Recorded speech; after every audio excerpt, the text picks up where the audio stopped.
নমস্কার বন্ধুরা, spiritual inspire চ্যানেলের আরেকটি ভিডিওতে আপনাদের সকলকে স্বাগত। চলে এসেছি 2025 সালে রাশিচক্রে কুম্ভ রাশি এবং মীন রাশির বার্ষিক রাশিফলের ভিডিও নিয়ে। তো সকলের ভালো থাকার কামনা জানিয়ে শুরু করছি আজকের ভিডিও।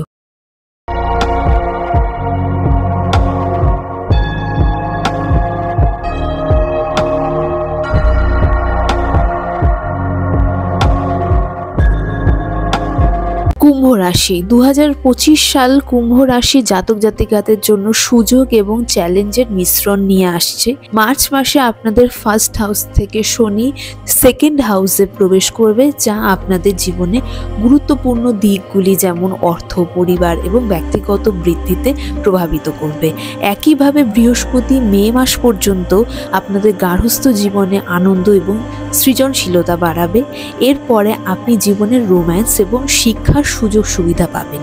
যদিও প্রাথমিক মাসগুলি তেমন ফলপ্রসূ না হলেও বছরের শেষের দিকে কুম্ভ রাশি জাতক জাতিকাদের জীবনে ভারসাম্য বৃদ্ধি এবং স্থিতিশীলতার অনুভব করতে পারবেন। কর্মজীবনের ক্ষেত্রে কুম্ভ রাশি জাতক জাতিকাদের জন্য 2025 সাল সাধারণত কেরিয়ারের দিক থেকে ভালো হবে। বিগত বছরের তুলনায় অনেক সমস্যা থেকেও মুক্তি পাবেন। আপনি এই বছর কর্মক্ষেত্রে আপনার আগের কঠোর পরিশ্রমের সুফল পাবেন। কর্মকর্তাদের সাথে সমন্বয় বজায় রাখতে হবে। আপনাদের মে মাসের পরে কর্মক্ষেত্রে প্রমোশনস এবং আর্থিক সুবিধা পাবেন। এই বছর একটি নতুন ব্যবসা শুরু করার আগে আপনাকে এর সমস্ত দিকগুলি ভালোভাবে বুঝে স্টাডি করে নিতে হবে, অন্যথায় ক্ষতি হতে পারে। এ বছর সংযমের সঙ্গে কাজ করলে আপনাদের ঝুঁকিপূর্ণ কাজ এড়িয়ে চললে ভালো ফলাফল লাভ করতে পারবেন। যারা বৈদ্যুতিক সরঞ্জাম এবং প্রযুক্তিগত কাজের সাথে যুক্ত তাদের কাজ দ্রুত সফলতার দিকে যাবে এবং বছরের দ্বিতীয়ার্ধে আপনাদের বিশেষ সাফল্যের সময় আসবে। আর্থিক রাশিফলের দিক থেকে কুম্ভ রাশির জাতক জাতিকারা শেয়ার মার্কেট এবং গ্যাম্বলিং এর দিক থেকে এড়িয়ে থাকবেন, না হলে আপনাদের ক্ষতি হওয়ার আশঙ্কা রয়েছে। এই বছর পৈতৃক সম্পদ সংক্রান্ত বিষয়েও আপনি চাপ পেতে পারেন। আপনার উপার্জনের পাশাপাশি আপনার খরচও এই বছর একইভাবে চলবে। আপনাদের অর্থ এই বছর বৈদ্যুতিক যন্ত্রপাতি এবং বাড়ির নির্মাণ সংক্রান্ত কাজের ত্রুটির জন্য ব্যয় হবে। এর পাশাপাশি আপনাদের স্বাস্থ্য সম্পর্কিত বিষয়ে অর্থ ব্যয় হবে। অতএব অর্থ সঞ্চয় করার চেষ্টা করবেন ভালোভাবে এই বছর। আপনি যদি আপনাদের ব্যয় নিয়ন্ত্রণ করেন তবে আপনাদের আর্থিক পরিস্থিতি সামলাতে সক্ষম হবেন। প্রেমের দিক থেকে কুম্ভ রাশি জাতক জাতিকাদের 2025 সালে প্রথম 3 মাস কিছু সমস্যা দেখা দেবে, কারণ আপনাদের সম্পর্কের মধ্যে কোনো থার্ড পার্সন ইনভলভ হয়ে যেতে পারে। সো থার্ড পার্সন ইনভলভ করা থেকে বিরত থাকবেন। তবে মে মাসের পর পরিস্থিতি আপনাদের উন্নতি হবে এবং আপনাদের পারিবারিক জীবনও প্রেমময় এবং আনন্দদায়ক হয়ে উঠবে। আপনি বিবাহিত জীবনেও আপনার স্ত্রী অথবা স্বামীর কাছ থেকে ভালোবাসা এবং সমর্থন পাবেন এবং আপনাদের মধ্যে যদি কোনো ধরনের উত্তেজিত কোনো কারণ চলছে তাহলে সেটারও মীমাংসা হয়ে যাবে। এবছর সন্তান হওয়ারও সম্ভাবনা রয়েছে এবং প্রেম জীবনে একটি পজিটিভ পরিস্থিতিও আনবে। প্রেমের সম্পর্ক থেকে দাম্পত্য সম্পর্কে রূপান্তরের প্রচেষ্টাও সফল হবে। বাড়ির বয়স্ক ব্যক্তিদের কুম্ভ রাশি জাতক জাতিকাদের বিশেষভাবে যত্ন নেবার প্রয়োজন 2025 সালের এই সময়। স্বাস্থ্যের দিক থেকে কুম্ভ রাশি জাতক জাতিকাদের এই বছর নিজেদের যত্ন নিতে হবে। মে মাসে রাহুর কারণে আপনাদের পেট সংক্রান্ত সমস্যা হতে পারে, এমন কিছু সমস্যা যা সঠিকভাবে চিহ্নিত না হলে আপনাদের একাধিক ডাক্তারের সাথে পরামর্শ করতে হবে।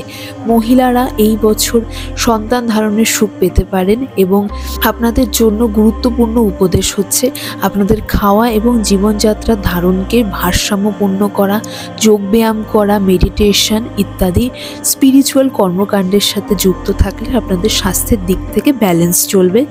কুম্ভ রাশি জাতক জাতিকাদের 2025 সালের রেমেডি, আপনারা ভক্তি সহযোগে সোমবার অথবা প্রত্যেক দিনই মহাদেবের পুজো করবেন এবং প্রত্যেক দিন হনুমান চালিসা পাঠ করবেন এবং শনিবার করে তিলের তেলের প্রদীপ জ্বালাবেন এবং শনি চালিসা পাঠ করবেন। মীন রাশি আমাদের রাশি চক্রের সর্বশেষ রাশি হলো মীন রাশি এবং এর অধিপতি বৃহস্পতি। 2025 সাল মীন রাশি জাতক জাতিকাদের বছর মিশ্র ফলদায়ক হতে চলেছে। 2025 সাল সালের মার্চ থেকে শনিদেব আপনাদের ফার্স্ট হাউসে আসবেন এবং এর ফলে কিছুটা অলসতা এবং দুর্বলতা অনুভব করতে পারেন। এছাড়া 2025 সালে রাহুর ট্রানজিট আপনাদের জীবনে চলমান কিছু চাপ দূর করতে সহায়ক হতে পারে। দেবগুরু বৃহস্পতির ট্রানজিট আপনাদের কিছুটা মিশ্র ফল নিয়ে আনবে। মে মাসের পরে বৃহস্পতি আপনাদের লাভের ঘর থেকে ভালো লাভ পেতে সহায়ক হবে। কর্মজীবনের দিক থেকে মীন রাশি জাতক জাতিকাদের 2025 সাল কিছু ক্ষেত্রে ভালো ফলাফল এবং অন্যান্য ক্ষেত্রে স্বাভাবিক ফলাফলেরও ইঙ্গিত রয়েছে। বছরের দ্বিতীয়ার্ধটি মীন রাশি জাতক জাতিকাদের জন্য খুব ভালো প্রমাণিত হবে। এর মানে হলো বছরের শুরু মাসগুলিতে চাকরি সংক্রান্ত বিষয় কিছুটা দুর্বল ফলাফল লাভ হতে পারে, তবে পরবর্তী মাসগুলি ভালো ফলাফল লাভ হবে। ব্যবসার দিক থেকে বছরের শুরুটা শুভ নাও হতে পারে। ব্যবসার সাফল্য অর্জনের জন্য আপনাদের অক্লান্ত পরিশ্রম করতে হবে এবং তারপর আপনি সাফল্য অর্জন করতে পারবেন। আপনাদের রাশিতে শনি মার্চ মাস পর্যন্ত 12th হাউসে অবস্থান করবে এবং এরপরে শনি আপনাদের রাশিতে প্রবেশ করবে এবং 7.5-এর দ্বিতীয় পর্ব শুরু হবে। অর্থনৈতিক দিক থেকে মীন রাশি জাতক জাতিকাদের জন্য 2025 সালটি অর্থনৈতিক দৃষ্টিকোণ থেকে একটি সাধারণ বছর হিসেবে প্রমাণিত হবে। 2025 সালের প্রাথমিক মাসগুলিতে আপনাদের 11th হাউসে বৃহস্পতির দৃষ্টির কারণে আপনাদের জীবনে ক্রমাগত আর্থিক লাভের সম্ভাবনা থাকবে, কিন্তু বছরের মাঝামাঝি সময় শনি এবং রাহুর ট্রানজিটের সাথে সাথে আপনাদের আর্থিক অবস্থার উপর এর বিরূপ প্রভাব দেখা দেবে। প্রেম এবং পারিবারিক দিক থেকে 2025 সালে মীন রাশি জাতক জাতিকাদের দেবগুরু বৃহস্পতি আপনাদের রাশি থেকে 4th হাউসে প্রবেশ করবে। তারপর আপনারা পারিবারিক জীবনে কিছুটা উন্নতি দেখতে পাবেন এবং এই বছর জুড়ে আপনাদের পারিবারিক জীবনে ধৈর্য ধরতে হবে, অন্যথায় একটি ছোট জিনিসও আপনাদের পারিবারিক জীবনে অশান্তি সৃষ্টি করতে পারে। সন্তানদের দিক থেকে এই বছরটি স্বাভাবিক যাবে। 2025 সালের শুরু থেকে মে মাস পর্যন্ত রাহুর প্রভাব আপনাদের 5th হাউসে থাকবে। এর কারণে আপনাদের প্রেমের জীবনে কোনো বড় সমস্যা দেখা দেবে না, তবে ছোটখাটো ভুল বোঝাবুঝি থাকতে পারে এবং মীন রাশি জাতক জাতিকারা যারা সিঙ্গেল রয়েছে তাদেরও নতুন জীবনসঙ্গী খুঁজে পাওয়ার সম্ভাবনা রয়েছে। স্বাস্থ্যের দিক থেকে মীন রাশি জাতক জাতিকাদের 2025 সালটি কিছুটা আপস অ্যান্ড ডাউনস নিয়ে আসবে।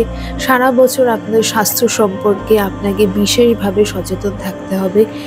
মে মাস পর্যন্ত রাহু কেতু ট্রানজিট আপনাদের ফার্স্ট হাউসে প্রভাব ফেলবে, যা স্বাস্থ্যের জন্য ভালো নয়। সারা বছর আপনাদের খাদ্যাভ্যাসের দিকে মনোযোগ দিতে হবে। সামগ্রিকভাবে স্বাস্থ্যের দিক থেকে এই বছরটি খুব একটা ভালো বছর নয় মীন রাশি জাতক জাতিকাদের। রাহু ট্রানজিট আপনাদের স্বাস্থ্যের ওঠানামা বজায় রাখবে, তাই এই বছর মীন রাশি জাতক জাতিকাদের রেমেডি হিসেবে পঞ্চমুখী হনুমানজির ছবি বা মূর্তি পুজো করা বিশেষভাবে প্রয়োজন। হনুমান চালিসা পাঠ করা প্রয়োজন। পঞ্চমুখী হনুমান কবচ শনিবার এবং মঙ্গলবার অবশ্যই পাঠ করবেন।